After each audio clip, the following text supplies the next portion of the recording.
Hey, what's up, guys? Going live here with Tegan Gata from Ask Her About Real Estate. We'll give it a moment. Hey, Mandy.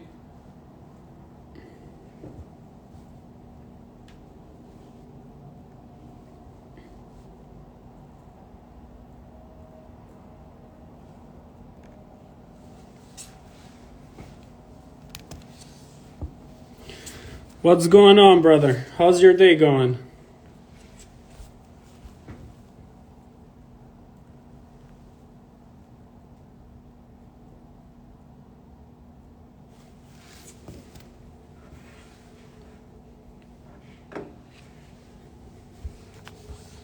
Nice. Beautiful.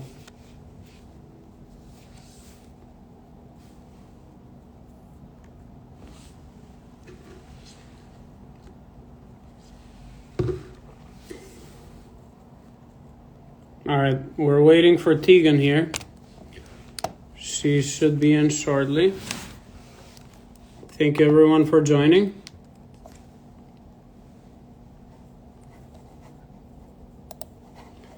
Just give us 1 minute. All right, so yeah, we'll talk real estate with Tegan tonight. She'll share, how she got started, and also we'll ask her some difficult questions. Let's see if she's in. Nope. Not yet.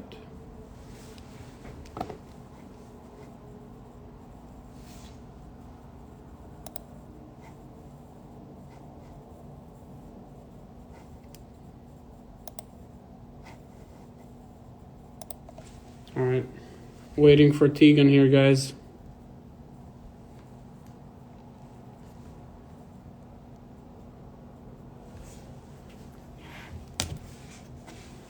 Let me just shoot her a message.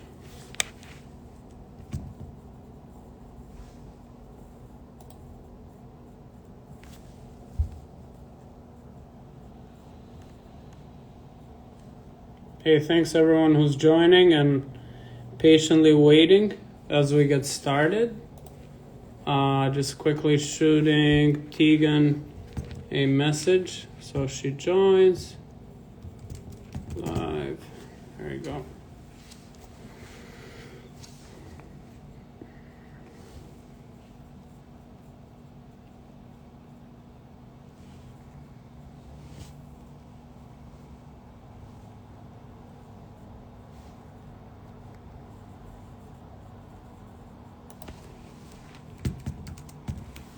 Let's go, Tegan.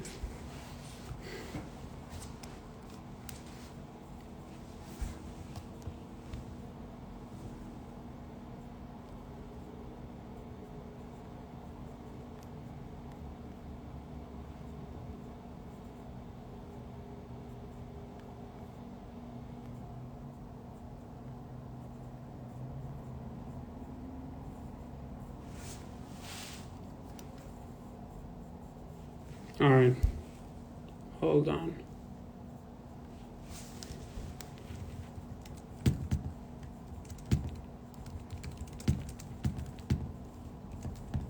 All right, there she is.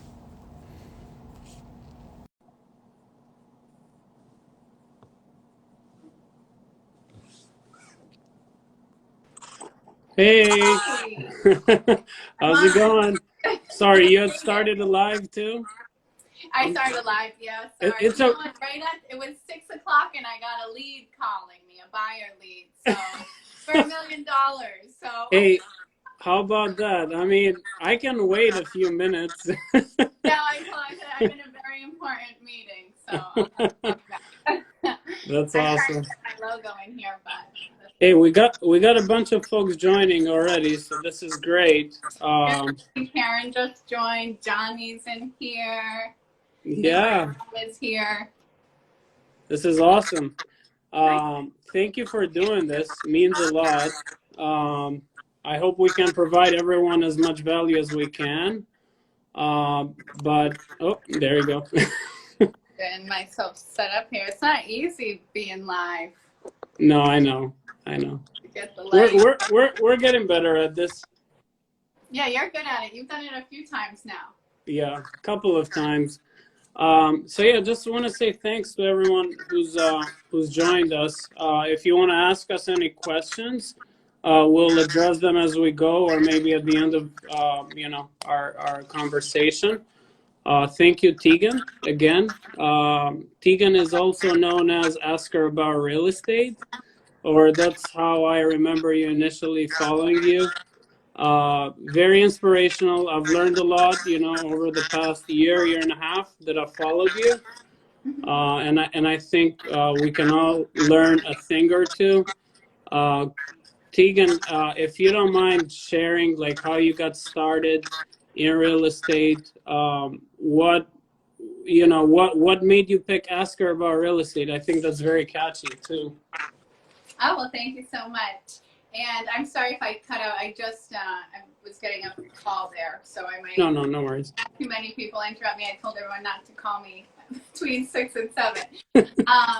So yeah, thank you so much for having me. I'm so excited. I love going live. I think this is obviously a great tool, and it's such a good way to kind of get information across. So I'm so excited to be here. And I'm Tegan Gaeta with HA Homes now, but I'm probably most well known as Ask Her About Real Estate. So that got started about a year ago. Actually, probably I've had my license. It's 2 years now in February. So the name's probably about a year and a half old, and I think it really caught on with everything going on with women's rights and the Me Too movement, and having so many folks interested in real estate and development. So I've been really lucky to be able to build a great team and have some awesome mentors. So it's been a busy year or two for me, and I think this year 2021 will be very busy, a lot going on. This year is already looking a little different for me than last year, because I'm very focused right now on building my team and recruiting. So it just takes up more time, and there's less time for sales.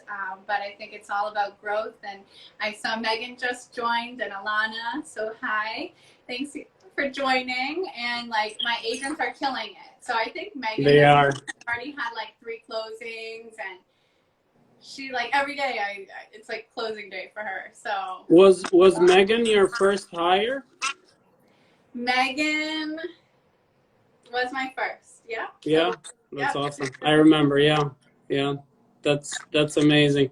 Hey, how was last year in terms of production? I know you set yourself some very steep goals, like 10 or 15 million. I think that's pretty good for your first like full year in real estate. Yeah, so, and Angela's in here too. Hi, Angela. So, so last year, 2020 was my first full year here in Massachusetts. My goal was 15 million. I came really close. I ended up kind of like lumping my sales in with my team. So we were over 21 million, Wow. Which was really good. So the team, I would say, is like 6 months old, because although Megan was my first, we've been kind of talking and working together for about a year. She didn't officially join until about 6 months ago, and I started trainings for my teams June 1st. So the team really is like 6 months old, I guess 7, going on 7 now. So yeah, that's been keeping my hands full. But I was very happy with production last year. Had a few listings. I think most of my listings were North Shore, and represented a lot of buyers. So that's awesome. Yeah, the market's crazy, as you know. Yeah. And what are your goals for 2021? So I have a lot of goals, and I have them all. I actually took notes to talk about today, and I have all my goals written down here. So I have a very wide range of goals, and I have a lot of goals, so I won't bore everyone too much. But for my team, I'd like us to do at least 45 million this year as a team, which I think is very attainable. And I think it's a really good goal for, you know, like a first year team, because this will be our first full year. I kind of based that off the fact that starting the year I had about like 5 or 6 agents, and my goal is for the new agents, so my agents that are onboarded that have maybe like a year or 2 of experience, or have just gotten their license, I would say like just licensed to a year. My goal for them is to sell between 4 and 5 million. If they sell 4 million at our company, then they'll cap out. So I'd really like all the newer agents to be able to hit that number, and it's so rewarding to cap. So I think like just from a confidence standpoint, that's so important, and I want them to be excited and feel like they're hitting their goals. And just in the market that we're in here in, you know, Greater Boston, I think hitting 4 million is much more attainable than if we were like in Ohio or something. Obviously, the asking prices are much lower. So 4 million, that's kind of like on the basis that they'll sell between maybe like 8 and 10 homes. So that's a big goal for them. I'd like to end the year with 50 agents. 50, 50, right? 50, yep. So huge.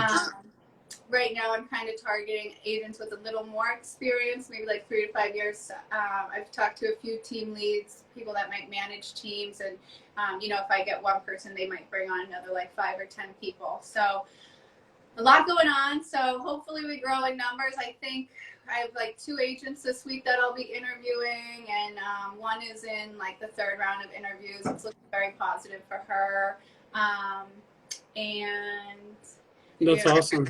I mean, I think it's realistic, 4 million a year, you know, like just like you said, it's like less than $500,000 a month, which with prices around here, it's not bad at all.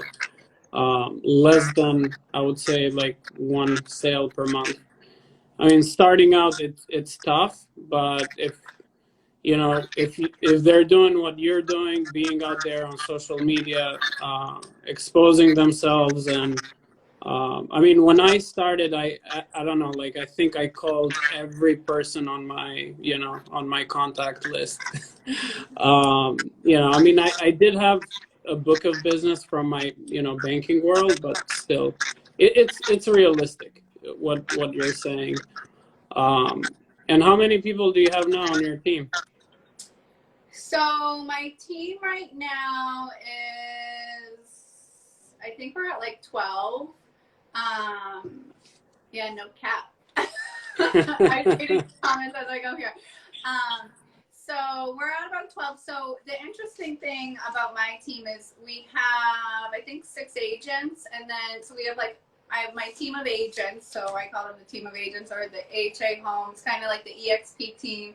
And we also have a team of wholesalers. So I have a few potentially aspiring agents who don't have their license.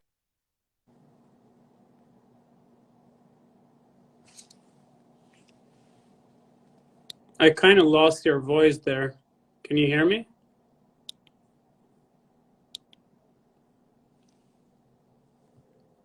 Hey, Tegan, can you hear us? I think I can't seem to hear you. Hold on.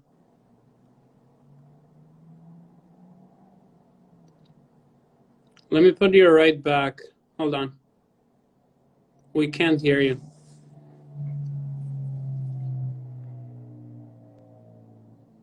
We'll add Tegan again.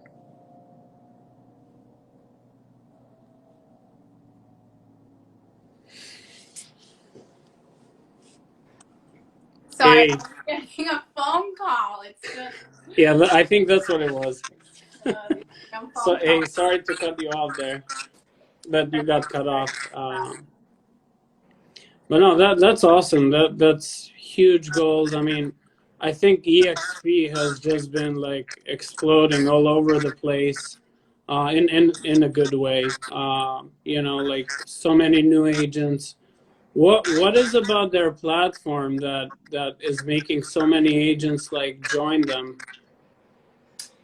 Yeah, so I didn't want to make this because you've obviously seen all the memes with EXP recruiters and Yeah. No, I mean just the basic stuff. You know, I'm assuming that they have like amazing technology.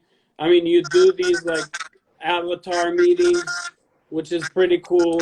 yeah, yeah. I want to be in one of those. You know, walk in those offices and. I can send you a guest pass. Yeah. All right. I'll join. You can make your own avatar, have your kids help pick your clothes and your hat and everything you want to wear. Yeah, I mean, I love EXP, and I feel like I'm so annoying when I say this to people because I've seen like all the jokes and everything about recruiting, but I've also moved around to a number of brokerages in like I guess a shorter period of time, and I feel like I've seen all possible like brokerages. Really, I was at a Remax, so a larger brokerage out in Chicago. I was at a large private one here when I first moved back to Boston, and then I was at two smaller brokerages. One was more leaned towards development. One was kind of more of like just a local, very, very small team. So EXP really, I think, just combines like everything that I was looking for, and I really believe that the package is just unbeatable. I looked at the beginning of last year because I was really struggling with forking over so much commission money, and there were definitely people, agents that are good friends of mine and good mentors and whose advice I take, I take seriously. And I was told that I was too focused on money and I was too money hungry. And I just think that that's like a really foolish thing to say. Like, we're all working to make money. I work 7 days a week. I'm bringing a lot of listings to the table. Like, I'm not going to kill myself to be giving away 50, 40, 30, even 20%. I mean, it adds up. 100%. So, I think people should be very focused on how much money that they're making and how much they're giving away. So my first draw to EXP was the cap. It's by far the most competitive that I've seen. So 16,000 in commission, we pay the company, and then we cap out. We do not pay anything else for the year. Okay, sorry. So we can break it down. So you pay 16,000 a year. Once you reach that cap, you don't pay anything else, correct? You have a monthly fee of like $80. So that's your desk fee. So that includes all your training, your marketing center. It includes so much technology. That's like your email address. That's your CRM. Our CRM is amazing, KV Core. So the cap is so competitive. So after you cap out, so it's about like between 3 or 4 million in sales here in the Boston area, depending if you're taking like 2 or 2.5% for the commission that you walk with. But yeah, like I was saying earlier, like 4 million is definitely attainable in this market. So you cap and then you walk with 100% of your commission. So just a month or two ago, I've capped out. I had $1.5 million transaction.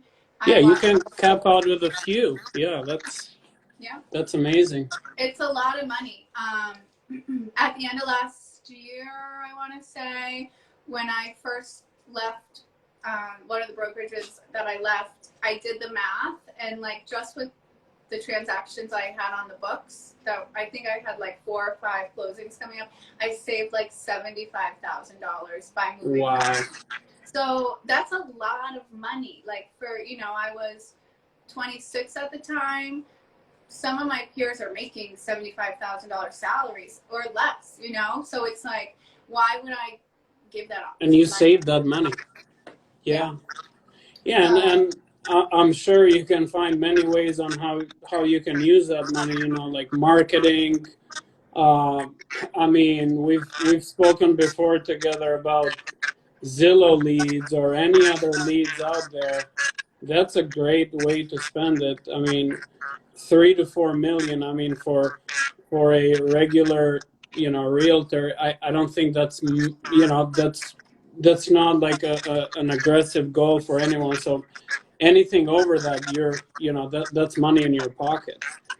And especially when you're now breaking in 10, 15, 20 million, just like you said, you could be doing like, that's like another salary It is. saved. It's amazing. I love saving money, so it makes me so happy. We'll do another live with like savings tips. That's awesome. Wow, that's great. Yeah, I'd seen the cap. I really didn't understand it much, but this really breaks it down in a nice way. And then there's like a revenue sharing without getting into too much detail. So I'm sorry, I got a call too. Can you hear me? We're both blowing up. Yeah. Can you hear me now? I can hear you, yeah. Perfect. All right. So let's talk about the revenue sharing a little. Is that a big, winning point with the other agents of bringing them on board? I mean, the cap, to me, it's a great sales point. I'm sold. Yeah, well, the cap is, I think, like sometimes what draws people and gets their attention. So before you cap too, just to note, the split is 80-20. So even at an 80-20 split, it's very competitive, and that's for anyone. You can join having 100 million in sales last year. You can join having like $1 in sales last year, and you're going to come with that 80-20 split. So it's very fair. It's equal around. We don't make any changes in anyone's model. Everyone gets the same model, which is why I think like it kind of allows EXP to grow more, because it really does fall on agents to recruit other agents. So we're really growing our own company. But on that note, we are a public company, so we are traded. So there is a lot of rev share that's included. I'm just reading what Alana said. So she's because of the cap. And yeah, so the rev share really is something that I think is like such a bonus, and you don't even realize it until you're further into it in some ways. So I've been at the company for about a year now. I don't plan on leaving like anytime soon. I'm very happy there. So when I joined the end of January, our shares, our stock was at like, I think $17 a share. Yeah, I think so. It was probably under $20. Yeah. Yeah, about $20. So I was running around and I wanted to check before I jumped on this, and I wasn't able to, but I checked this morning and we were down, but we're still like up so much. Like even down is up, which is crazy, but we're at $120 a share. So wow. In the past year, it's gone from 20 to 120. So you really start seeing that as you start building your team and as you start closing more deals. And there's just like so much that EXP offers that I think it takes like time to even understand all the systems and the tools and all the possibilities. I'm still learning, but yeah, so now that where I have a few agents underneath me and I'm closing deals, and now they're all starting to close a lot of deals, I'm really starting to see that rev share. So just this morning, I ended up selling, I think like 30 shares, just because I think that there's like a lot of volatility right now in the stock market. Well, because you can, I'm sure. Yeah, and I can. Exactly. So like in the past few days, it's like every day it's like a game to me now. I wake up and it's like, should I go call leads or should I just watch my stock numbers keep going up? So I'm trying to stay focused. But yeah, no, it's awesome, and it's such an added bonus, and I don't do a good enough job probably of explaining the breakdown because it's a little over my head. I'm not like a stock market expert, but there's a really good video on YouTube if anyone's interested. It's like 20 minutes. I'm more than happy to send it along. Long story short, when I watched this guy, I think his name's Jason, he breaks down the split, and basically, like if you look at a regular agent, if they're making $100,000 a year, and that's after taxes and everything, that's like their net. It would take them, based on this guy Jason's calculations, 37 years to come up with the retirement that would be like comfortable. So I think the average living retirement is like $3,000 or $4,000 a month. So to have that, a regular agent at like a normal Remax or whatever would have to work for 37 years, and that's like not spending any money. So that's not buying cars, not buying a house, not buying wedding ring, engagement ring. At EXP, he did the breakdown. Like he joined within a week, he brought on 10 agents, and within like a month, he made the same amount in his stock. So the stock account for us is really a retirement fund, and it gives us so much added security because so many other brokerages obviously don't offer like 401ks, retirement funds, health insurance. We have virtually all of that because we have this great rev share program. That's our retirement. People are making like 6 figures a month off the rev share if they recruit, you know, a large enough team. And then, like I said, we have health insurance too. So that's just another added bonus. Hey, quick question from Norca. What company were you with before? If I invested in GameStop, whoever just said that, I would be rich. I probably wouldn't be on this live. No, now you'd be broke because it's on its way down. I'm just kidding. Yeah, I guess what goes up must come down. So I was with a few companies. I was at Remax. I was at a brokerage out of Danvers that no longer exists. And I was at La Macchia for about 2 months, and I was at another company as well. So you've seen other companies. You knew very well, you know, what to look out for when you made the move to EXP. But I think it's a very interesting concept what they've done, and it seems like it's working. I mean, a lot of agents have joined. I think the cap is huge, but also the you know, the revenue sharing, you know, it's just added benefits, which is awesome.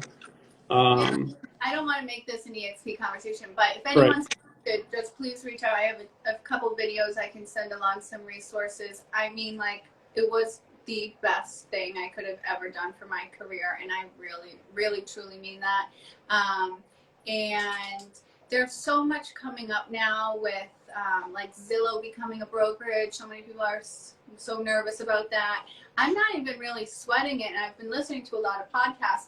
EXP is so competitive right now because we're really the only like tech-based brokerage, cloud-based brokerage. Like we're, I think, probably the one brokerage that can like compete with them, and we're actually coming out with some new tools this year to kind of like combat what Zillow's doing. So I feel like I'm like very like secure right now, which is a nice feeling. And it's just, you know, you have to look at the world that we're living in. It's so tech-based, so partially why our... You're getting another call. Now we lost you again. All right, I think we can hear you. Can you hear me? Now we can, yeah. Go ahead. The company is so tech-based that I see so much potential this year. So basically we own a software platform called Waverley, which is the software platform that we run off of. So that's where you see our avatars and everything.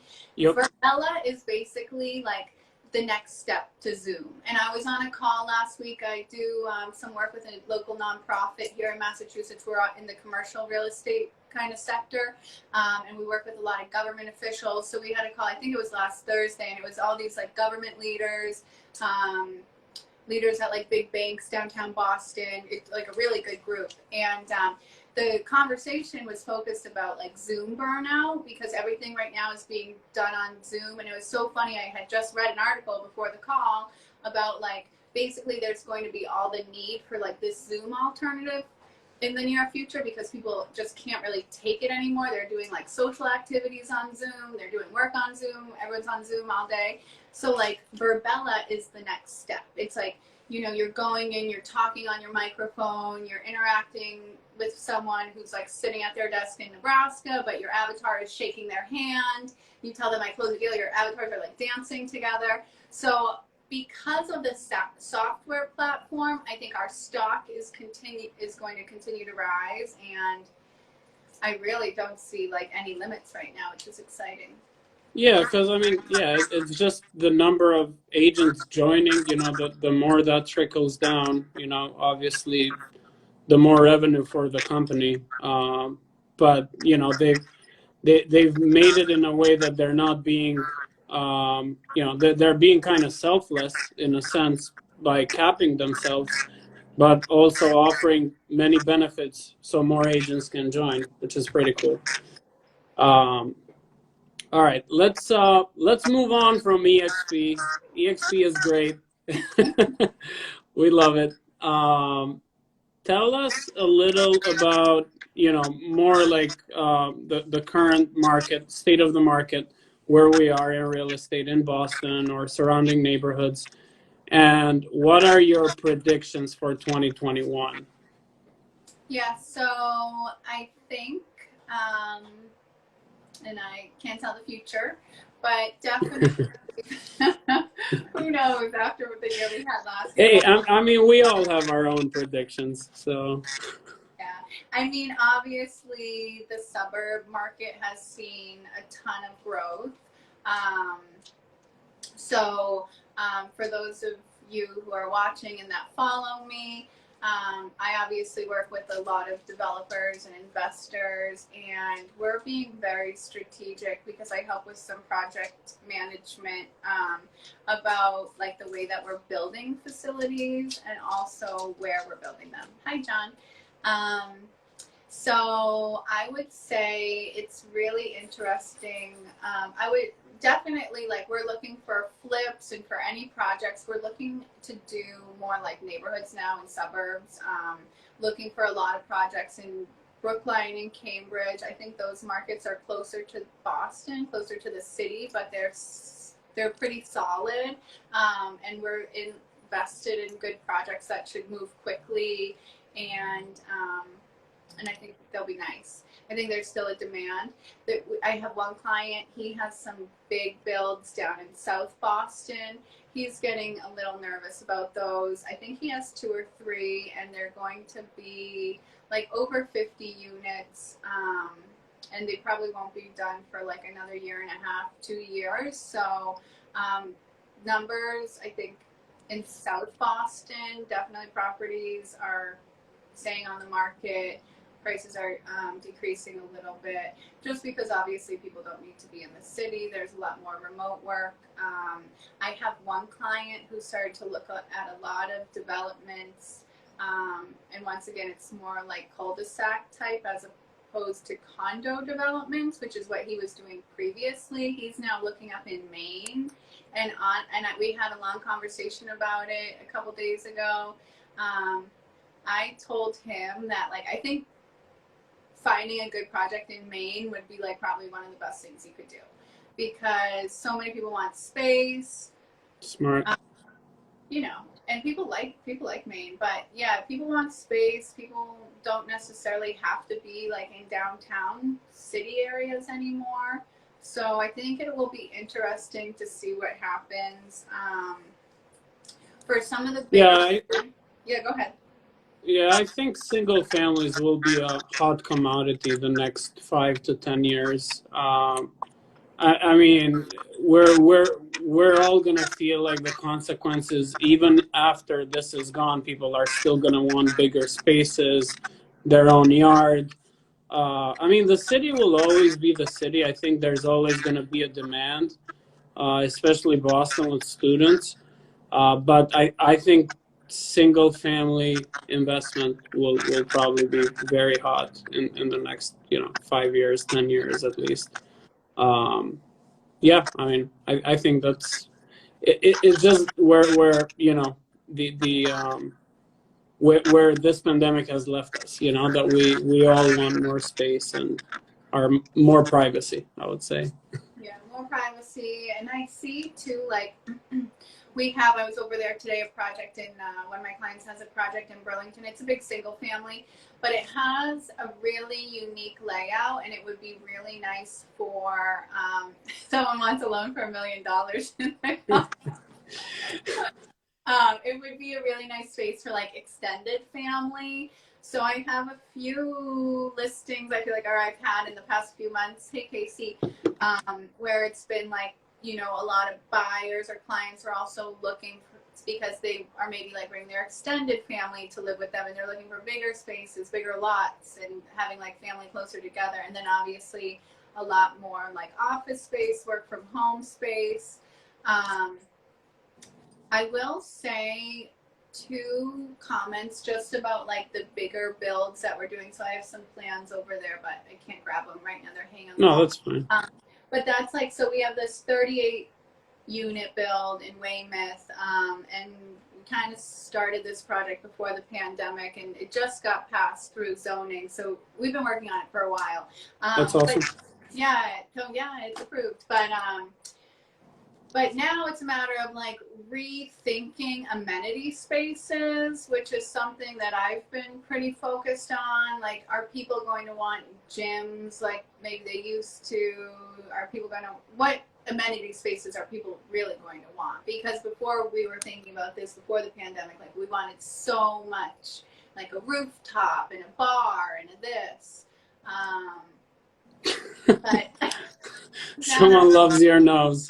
Emad loves your nose. Very All right, we're gonna try to focus on real estate, but thank you for the nice comments, everyone. Hey, how's the project in Quincy going? When is that supposed to finish? The one on Des Moines Street. So that is a big project, as you know. So we have 17 townhomes. The first 3 should be done in 3 weeks. Wow. So it was supposed to be the end of January. Now it's going to be the end of February. So we're kind of building in phases. So our first 3 should be done at the end of this month. The following 3 should be done around like beginning of April. Then I have a row of 6 that are right on the street that should be done probably like beginning of June.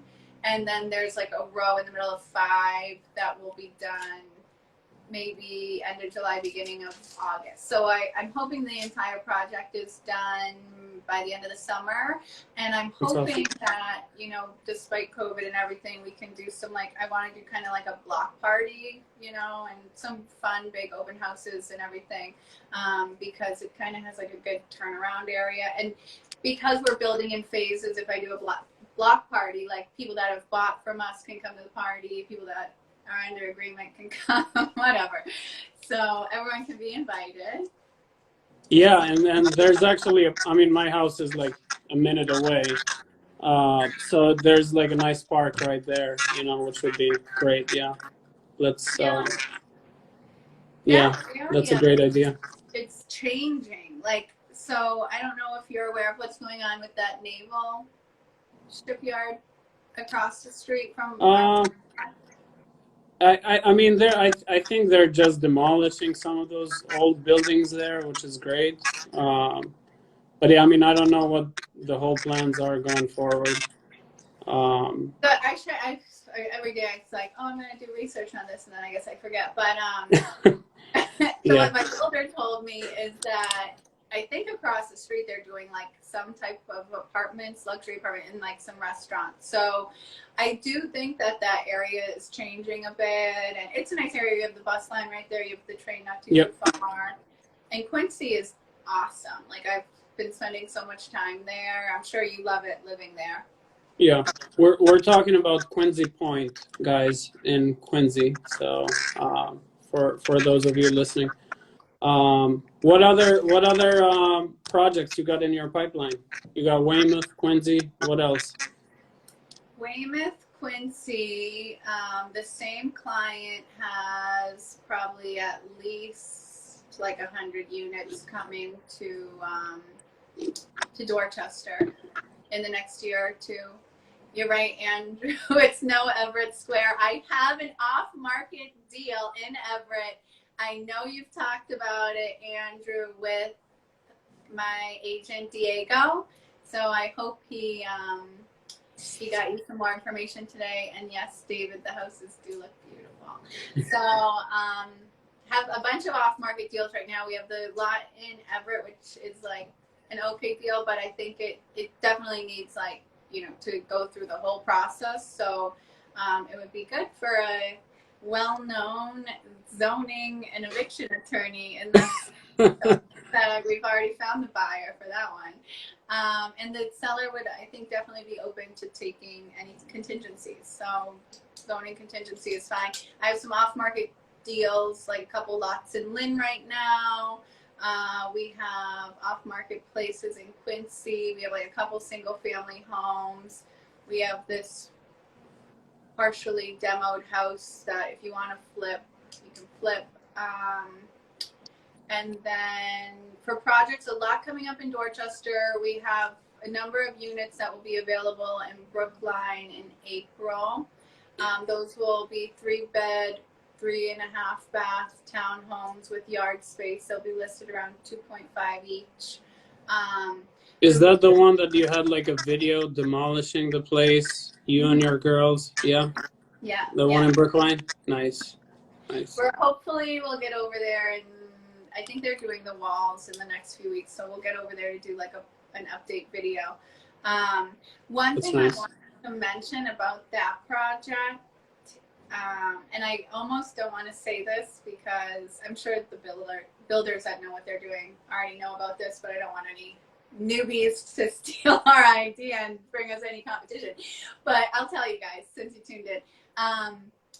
The builders that are doing Brookline and the investors are awesome. They've worked in the Boston area for super long time. I think they do like really good quality work. And because of kind of like the buyer pool that we're expecting in that area, probably like, close to some of the hospitals, it's a higher price point. Maybe we'll get like a doctor for a buyer, who knows.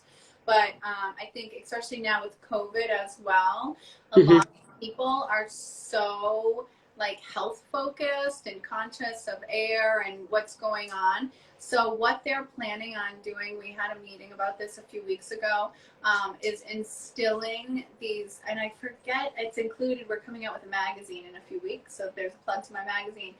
So I have the name of the brand in the magazine, I can't remember right now, but it's basically this air filtration system that they're going to put into each of the units, or every one of the units, and it's going to be like the most updated technology, and it's kind of like an add-on to the HVAC system is my understanding, but it will funnel all the air, like just so it's in that one townhome, and it makes it really clean, and it's all COVID related. So even moving forward, if the vaccine works and, we all move past this COVID thing, like in a few years now, we're aware that these global pandemics can happen and these viruses can be transmitted so easily. Like having these filtration systems moving forward in houses probably will be, more ideal for buyers. So they're planning on doing some really neat systems over there. With the air. So I think that'll be a really cool thing that I'll be highlighting coming up.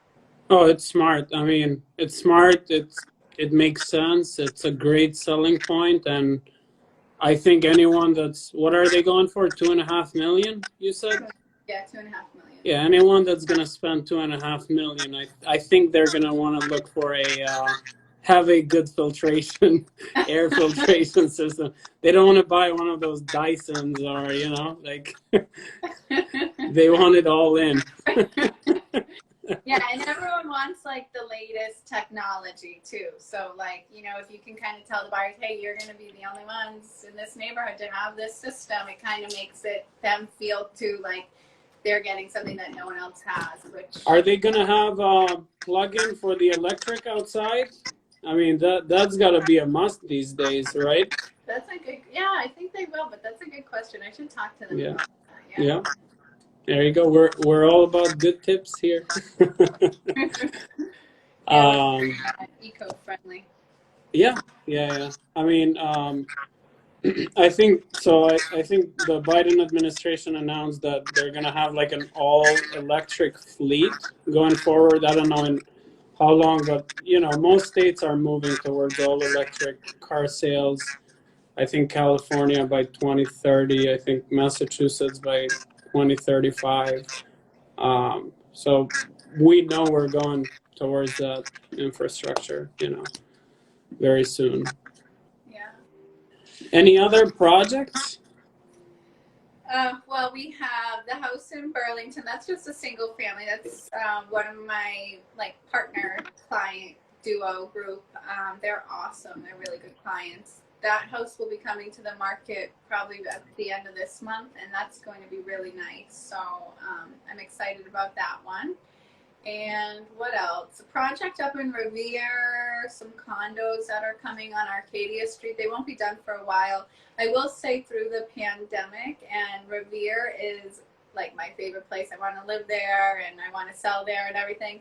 But I will say that through the past year, they've been probably the most difficult building department to work with. No offense to anyone watching me from the Revere building department. It's probably not doing me any help right now, but I don't know. They have been a little slow. Hopefully not. Hopefully nobody's watching. That's been a little tricky. That's getting that project through. But in hindsight, I'm not too surprised. There's a lot of kind of wetlands in that area, or like marsh, or it's obviously closer to the beach. So that's, I think, probably one of the larger concerns of the city, the town. So yeah. So that one will be done, but probably not for a year. So a lot in Dorchester. We have a big 48 unit that's in zoning. We have, I think, 3 or 4 9-unit buildings that are in zoning, and trying to push those along. We have another one in Dorchester that I think we're actually about to get the demo permit for. It's 8 units, 17 parking spaces. That's by Codman Square.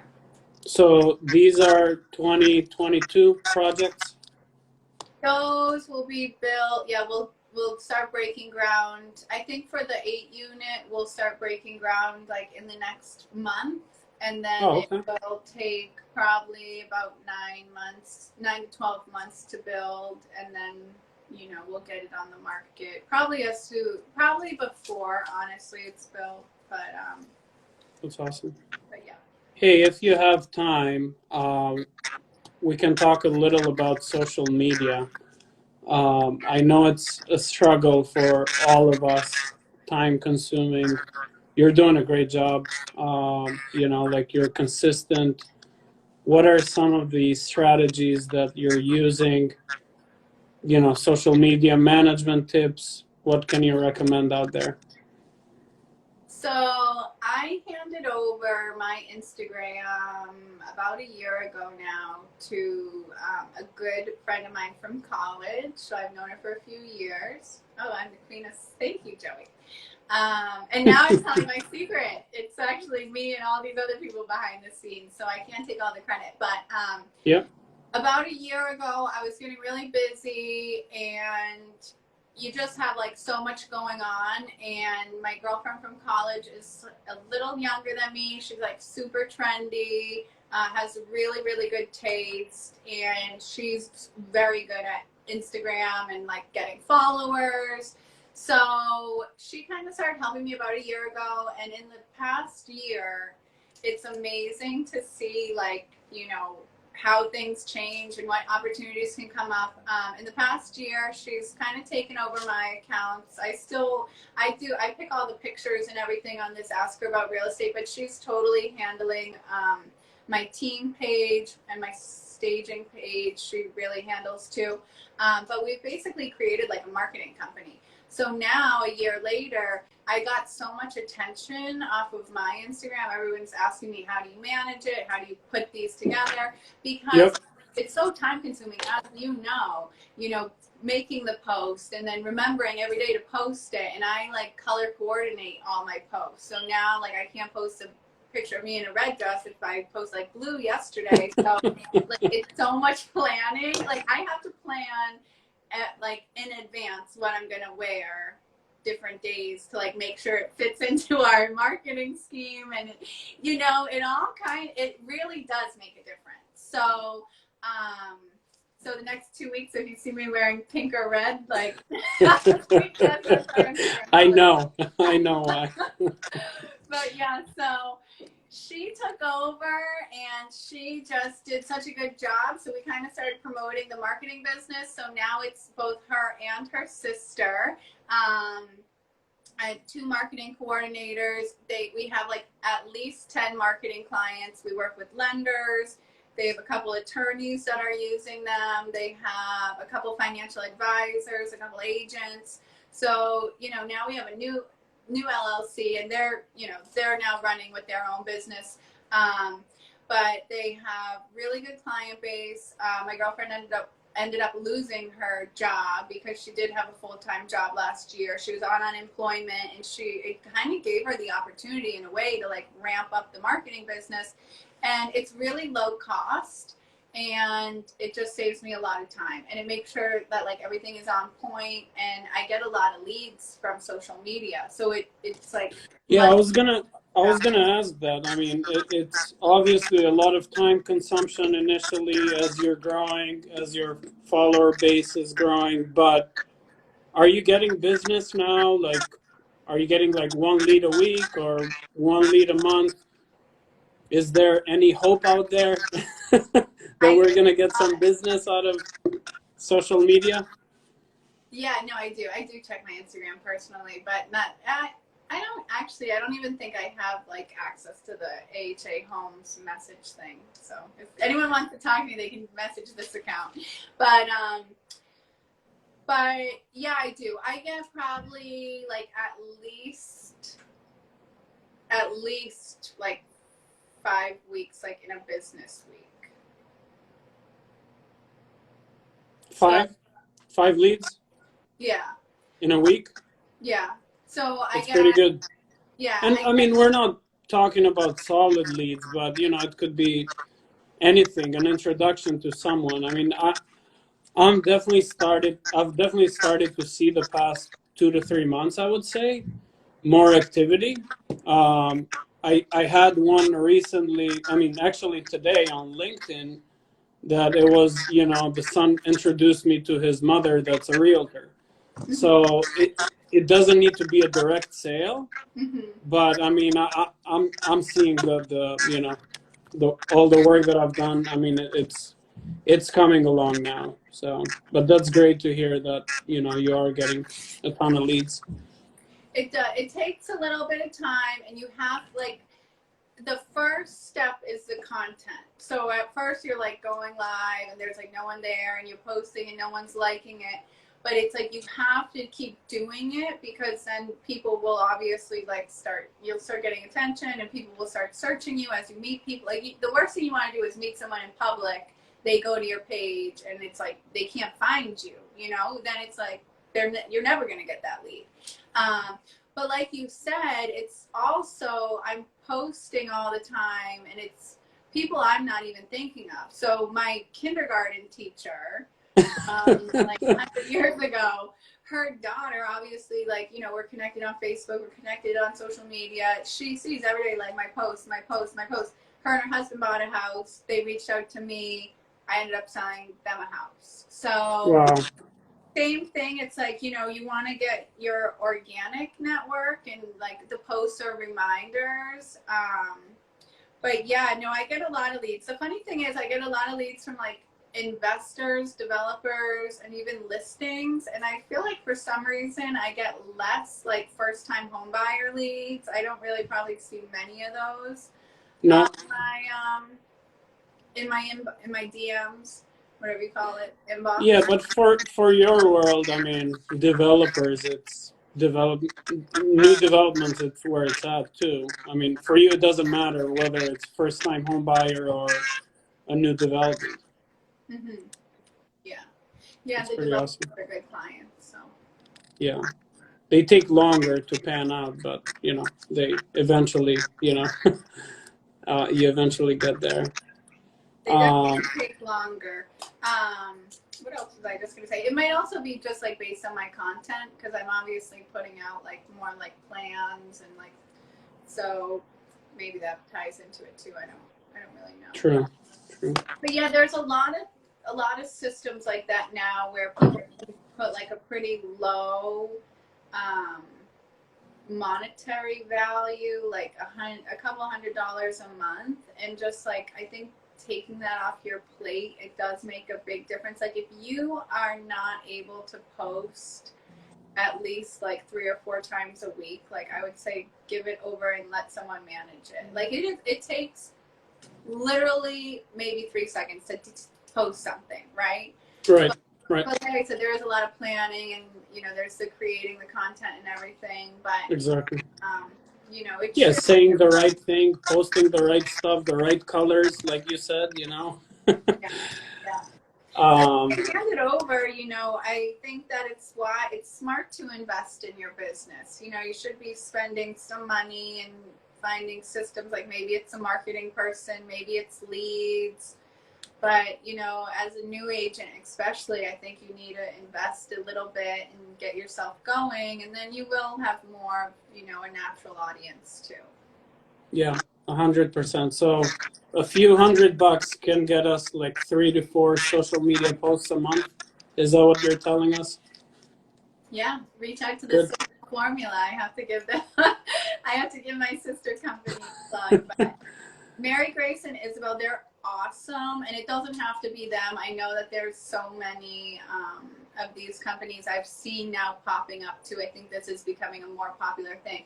But like, they make tailored packages too. So I know like for one of our attorneys, like they do some Instagram posts, and then they also do newsletters. So Yep. it's, you want to be giving value to your clients, whether you're a lender, attorney, or agent. You want to be sending out like once a month newsletter is probably good, depending on what you're trying to do. Are you doing newsletters? I do newsletters, so I've kind of built out my CRM, so it's a little bit more than just that one monthly newsletter. Like I've built my CRM, and this is what I'm trying to teach a lot of my new agents to. Basically any person like I touch, like even if I go to a restaurant and when you leave, there's like a row of like all the business cards. I grab all the business cards. Like if I see business cards anywhere, I take them. People's contact information, like people I meet, I get their contact info. Leads, I obviously get them into my CRM. But every person I put into my CRM, and then I have so many different lists. So I have like resources, I have buyers, I have potential sellers, I have potential agents to join the team. So I would say like I probably have at least 15 different lists. Some are investors, like just all different. And the buyers, especially the active buyers, like the recent leads, I hit those lists usually like at least twice a month, 2 to 3 times a month. I try every like week and a half, 2 weeks. And I just, you can find so much content online too. Right. The investors, I basically hit that list like whenever we have off-market deal. And then I do some more general ones like a happy holiday recipe or something. I might send that out to more like attorneys and a resource-based list. But I think it's smart to be also sending the right, and this is after you obviously grow like your book too. If you have like one buyer and one attorney, maybe you don't have to do like 5 newsletters, right? But for me, I have like probably hundreds, if not thousands of buyers. Like I want to be hitting those people as many times as possible, but you have to hit them with the right content. Like is my lender attorney list going to want to read like how to get a pre-approval? No, they're probably not going to, honestly. And that's probably going to be spammy and like start annoying them. So how to get pre-approved, I'm only sending that to my like first-time home buyer list, right? I'm not going to send it to the investor Joe who has just bought $10 million worth of property last year, So finding like content that people want to see too is so important. Yeah. And you got a blog too, or a website that you constantly post, helpful tips, anything real estate related. You're managing that yourself too, or do you have someone helping you with that as well, or is it the same girls? I do the website blog. I do that myself, and I do my newsletters myself. I let them run with like my Instagram, and they help me. Actually, we are coming out with a magazine, so that'll be out hopefully in 2 weeks. It's coming out for Valentine's Day, so they help me with like the gift guide. So we're trying to do this year too for my team, where we have like a marketing team, we have some staging, some designers. It's not only agents. We're doing some more lifestyle type, I think, articles and getting some more of that content out. So Mary Grace will be, I think, a big influence on the magazine this year. So it's anything house related. So on our website, we'll be listing probably later this year, like some furniture where we have a staging company. Hey, you like this chair? Go to our website, it's there. So the marketing girls are going to help a lot setting up like the online store, and I think Diego probably will too. He's on this, and David. But we're going to come out with like more household products too. It's not just about like selling the real estate for us. I think it's about creating these lasting connections where you bought a house. You know, we have some GCs on the team that are close resources.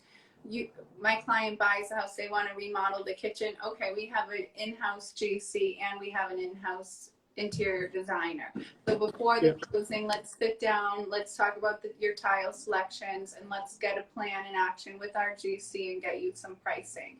And then like taking it to the next step, okay, now you have our online store, you need to go buy some utensils for the new kitchen, like everything is there. So I think the lifestyle brand is going to be a big push. And going back to your question, I don't know how I got off on that tangent. No, I love it. I mean, this all makes sense. I mean, you also have a book club going on. Yeah. So, I mean, my takeaway here is that, you know, we're not just doing what we do for a living. You know, you obviously are a real estate agent, and you know, you help buy and sell homes, but you're also a marketing guru, you know, that provides all this additional value. And who knows, one day that can be your other stream of revenue, or it may already be. So I think that's a great takeaway for everyone that's listening or that's going to watch this later. So I really do appreciate it that, you know, you're spilling the beans, you know, because I mean, this is how we help each other, and you know, we have to, you know, we have to like learn how to execute, you know. But no, I appreciate that. That's so good. Thank you. Yeah. So any other initiatives that you got? The book club, I know that's new. The book club, I thought that was a really good meeting that we had. That was like 2 weeks ago. Yeah, I didn't stay the whole way, but yeah, that was great. Yeah, thank you for joining us. I thought that was a good group and good book.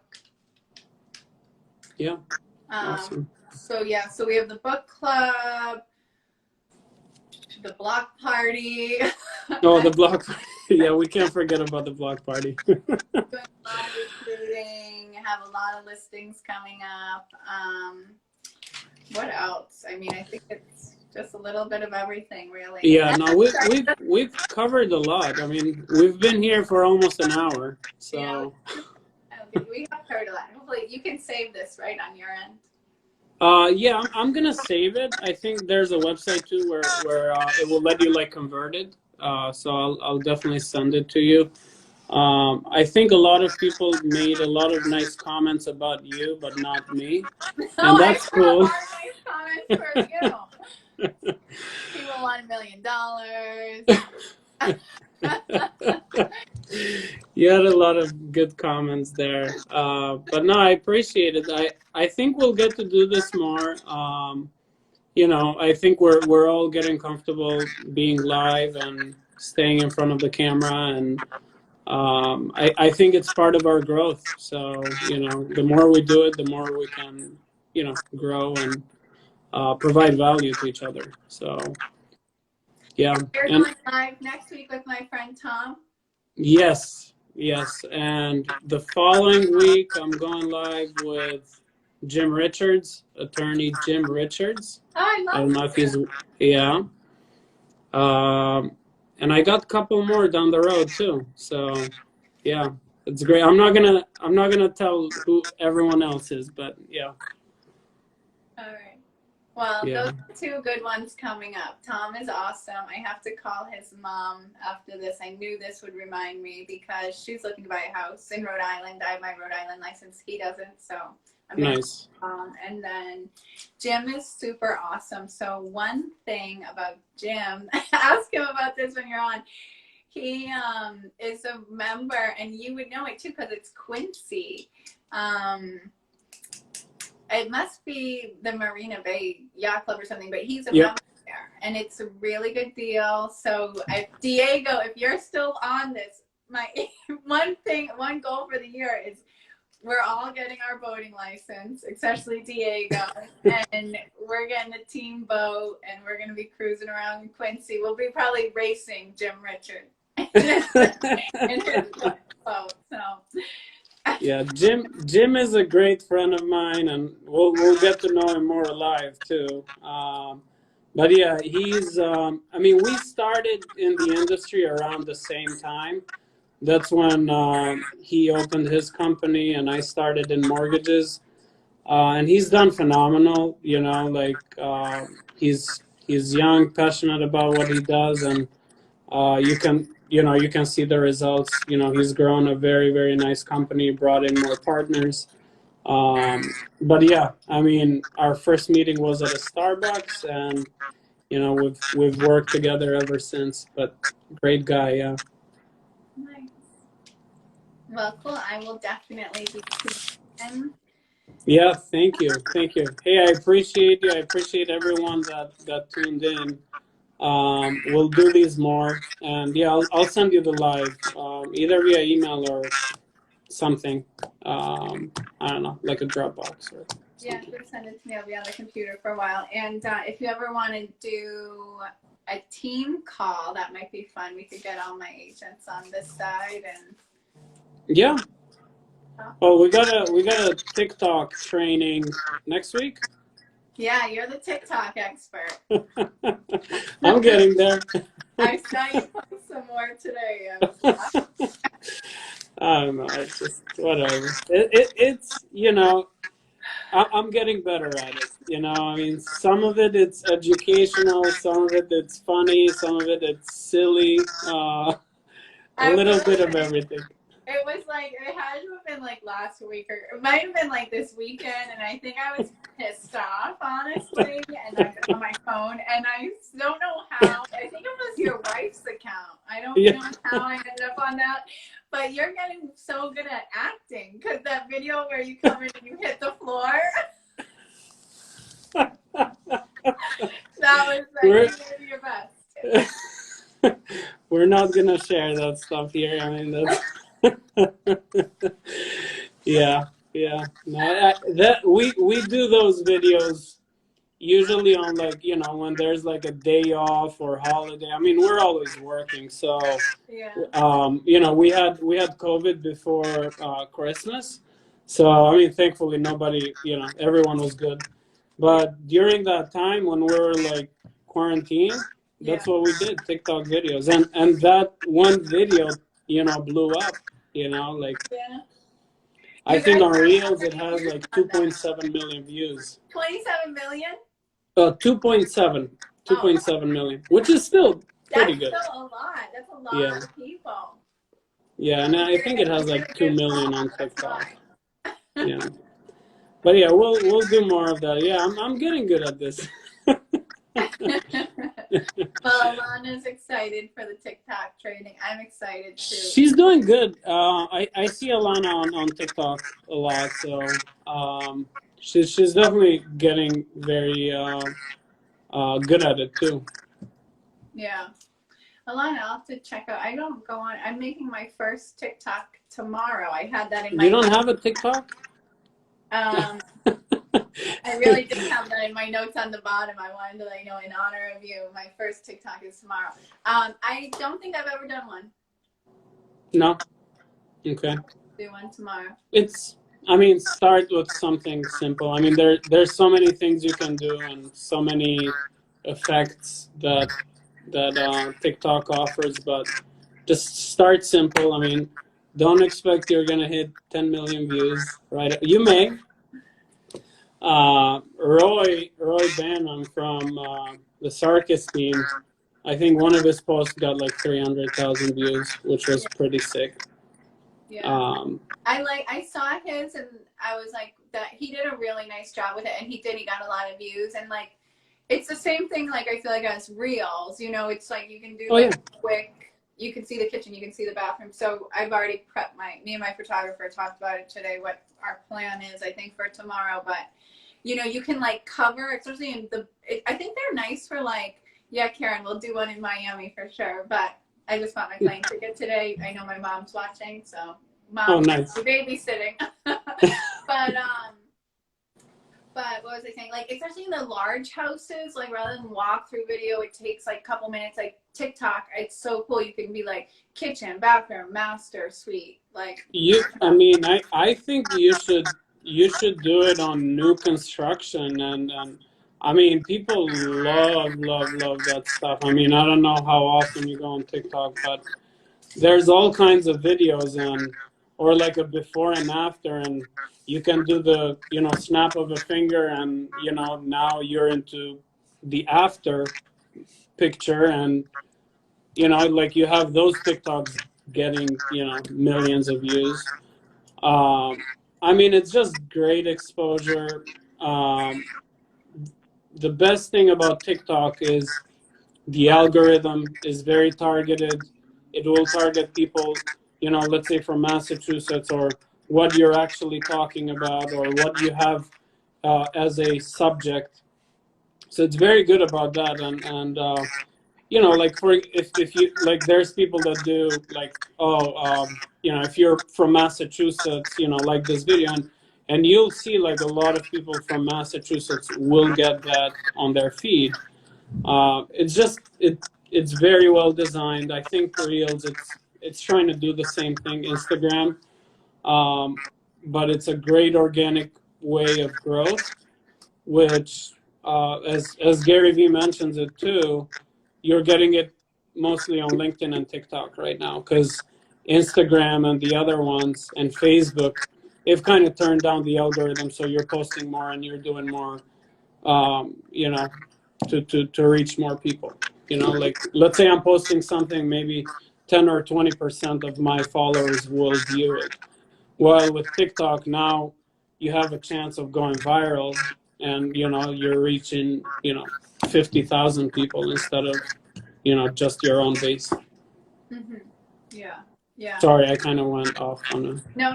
I think you're so good at the algorithm. Like, that's what I was kind of trying to tell my team the other, and then I was like, oh, you know what, just wait for the TikTok training, because I don't understand it as well as you do. But you're right, it's so important to like get those targeted people in your area, people that are looking, because like, why, if I post this picture of the house, if you're interested, are like dogs and cats, then what do you care, right? So it's like, yes. So another example, like I have, and another good thing about TikTok is that 2-3 months after, your video is still popping up, right? I have videos that I've spoken about credit score or credit report, that now people are commenting still, hey, my credit is 620, can I get a loan? So that's what I mean, again, by algorithm, is that the algorithm kind of knows that, hey, these people are going online searching about their credit, so let's feed them this video. right. So it's a great, you know, organic reach. I hope it stays like this for a while. But yeah, you can grow very easily. I mean, being consistent is number one. But yeah, my wife's account, or our other family account on TikTok, already got like 5,000 followers just from that one video. So yeah, it's and crazy. You use obviously hashtags. Yeah, I don't think it's as important. You know, I mean, certain keywords maybe. I mean, there's people that say that the keywords that you have in your subject and the keywords on your video may make a difference on the video blowing up. But I don't know. I mean, it's just a wild guess, but we know that it works. I mean, I use more hashtags on Instagram and Facebook rather than TikTok. I mean, you have videos with no hashtags that blow up, or just hashtag FYP and they blow up. So obviously, it's got to be a interesting video. You know, it's all about how much the end user is going to engage with it. How many minutes or seconds is going to stay on that video? Are they going to like it? Are they going to comment? And I think that's how these algorithms work. And I think TikTok right now happens to be the one that rewards more than the other platforms. Mm-hmm. Yeah, that makes sense. Definitely. I know that, as my marketing girls take on more and more business, they do more research and everything. It was really interesting to me. Like a few weeks ago, Isabel told me. So, I feel so programmed, like being on Instagram. I'm adding hashtags to all my, because hashtags are very important, I think, on Instagram. Instagram, 100%, yeah. But on LinkedIn, I never knew this, but I have a big I have about probably 17,000 connections on LinkedIn. It's something I've been growing over the past few years because I did recruiting prior and, whatever. So LinkedIn, I love. I think it's like untapped. It's obviously professional space. Like I've had good luck finding some investors there. And so, I decided a month or two ago, I should do more posts and focus a little more getting my videos on LinkedIn. So I was doing hashtags. After she did a little research, she actually called me. She said, Tegan, when you're posting on LinkedIn, limit it to like 3 hashtags, because LinkedIn actually is like the opposite, which who would have thought this, but the more hashtags you do, the more they see it as like some type of spam or something, and they actually they like hide you from the feed. So I'm there. That's very interesting. That's good to know. Yeah. I don't use a lot of hashtags. Sorry to cut you off. Yeah, I don't use a lot of hashtags on LinkedIn. I didn't know that. But it does look a little spammy the way that LinkedIn is designed. I like it a lot because, I mean, the organic reach is still there. I mean, I'll post something and it may be getting 1,000 views or 2,000 views. And one of the good things is that, let's say you like a post, now that's coming up on my feed too. So if all of my followers or connections are liking a post of mine, it's popping up on their feed. Right. And that's why you see some posts, especially from influencers, they have 200,000 to 300,000 likes because it just trickles down to everyone. Right. Yeah. Anyways, I mean, maybe we're stating the obvious, but maybe, but a lot of people out there I don't think even know, honestly. Some people don't even think about LinkedIn. I think it's important to have profiles. LinkedIn, for me, like creating a Zillow profile. I don't want to keep going on forever, but it's really interesting. I listened to this podcast, and Alana, if you're still on the call, I mentioned it to her over text like earlier today briefly, but it's something that I'm going to have to speak to my team about. Because Zillow is becoming a brokerage now, we have to think about it in terms of like, from a business standpoint. Of course, now an agent like me, anyone at EXP, Remax, anywhere, who are they? Like we used to potentially maybe be clients of Zillow's buying leads or whatever. Now we're the competition. So in the past, this is something that I'm kind of learning to adjust to, and I just listened to this podcast like yesterday. But in the past, I've been telling my agents like build a Zillow profile, get reviews, list all your past sales, have all your listings. Zillow's whole business model. It's like Zillow is a marketing company. So what Oh, does yeah. Zillow do? They put the listings online. They put a bunch of agents that like pay to be there next to the listing. They don't list the listing agent, right? They list like these other premier agents. So now that they're a brokerage, like they want, what are they going to want? They're going to want the buyer to obviously call a Zillow agent. So they're not including like the listing agent on the home page, like the page of the house that's for sale. Like I think in order to be listed along with your listing, you have to like pay Zillow additional money or something is what they were saying. But what they just did, and one of my agents reached out to me this morning, like, why aren't my home sales showing up? But Zillow has actually, and I think they've already gone ahead and done this, they've removed past sales from agents' Zillow pages. Really? And I believe that they're removing reviews as well. I'm like 99% sure. Or maybe like hiding it or making it more difficult to view. I think they're like honestly just like taking it off. Like I don't think reviews on Zillow are like a thing anymore. So, you know, I think it is so important, like have a website, have a LinkedIn page, have an Instagram page, definitely have those things. I used to be like a narc about like set up your Zillow page.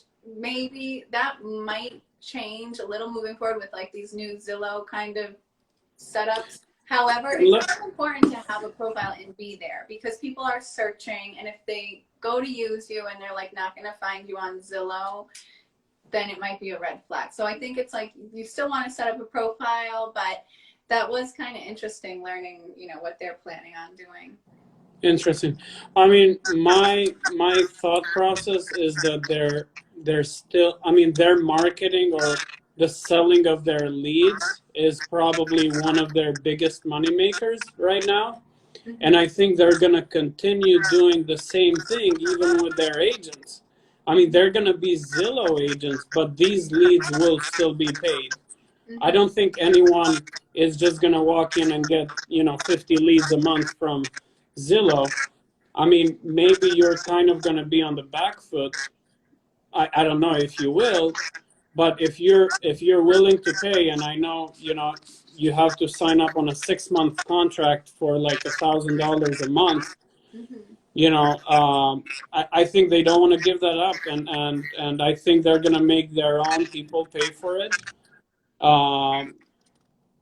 And they did buy a mortgage company a couple of years back, and I know a lot of people in the lending space kind of like started freaking out because they're like, oh, Zillow's going to take over all the business. They've carried on doing the same thing. They're still trying to sell leads to us, mortgage loan officers. So I think, I think it's going to continue in the status quo because they're making money out of it. Yeah. Yeah, it'll be interesting to see kind of where the model goes. Yeah, but that's a good one. Thanks for bringing it up. Yeah, keep an eye on it because the podcast was really interesting. I've been listening. What's the name of the podcast? So I had that in my notes too, give my podcast a shout out. I just started it a few weeks ago because I spend now my mornings with my horse because... Hold on, is it your podcast? No, it's not. Oh. But it is. They're 2 EXP agents, so they're husband and wife, and their name are Tim and Julie Harris. And I think it's like the Tim and Julie Harris Show, maybe is what it's called. But I've been loving their podcast, and I've listened to years to like Bigger Pockets, and I like that one too, and I like some other ones, but this Tim and Julie Harris, like it's kind of a new, fresh perspective. I didn't know when I first started listening that they're EXP agents. They do like some EXP plugs, but they're smart business people, and honestly, like I think that if you're an agent with a 50% split right now, like you need a business coach and mentor because you're not making wise business decisions. And not when you have a 16K cap like right in front of you. But they're awesome. They're husband and wife. They've sold hundreds and hundreds of homes. I think they sold like hundreds of homes their first year. They've owned other businesses. And their whole approach, I think, to like society and like societal constraints. Like, it's very interesting. Like, they live definitely off their passive income. They're very intelligent people. They lived a very like structured life here in the States. They had these jobs, they made a lot of money, and they kind of realized like, you know, they wanted a different lifestyle. So now they're living in Puerto Rico and they're on the beach doing their podcast, and they're very, you know, they're bringing in a lot of That's money. amazing. Rental. That's Yeah, amazing. it's neat to think like not everything has to be so cookie cutter. So Yeah. No. Hey, a lot of great topics today. I mean, yeah. if you have any last ones that you're, you know, dying to discuss, we No, can. we'll have to hop on for a round 2 sometime soon.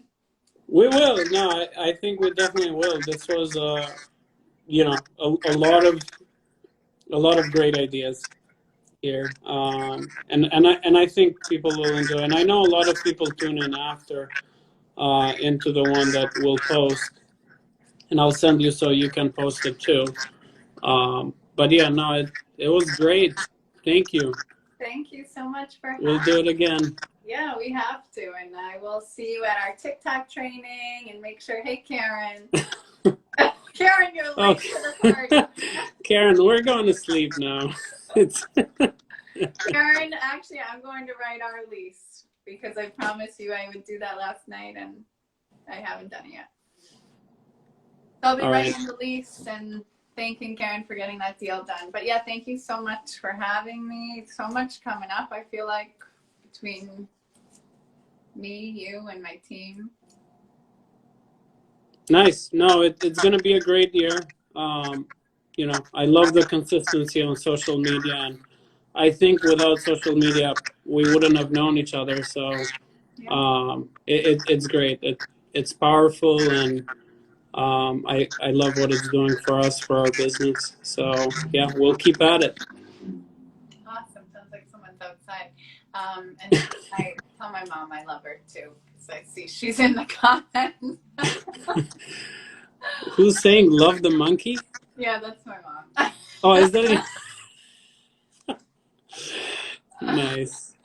Yeah. Nice. All right. So on that note, We'll post this, Karen, so it'll be like an hour and a half, but yeah, it's gonna be there. You can watch it. me and Karen have a sleepover tomorrow night so we can rewatch it together. Perfect. Awesome. All right. Well, thank you so much. And thank you guys. for tuning in. Appreciate you.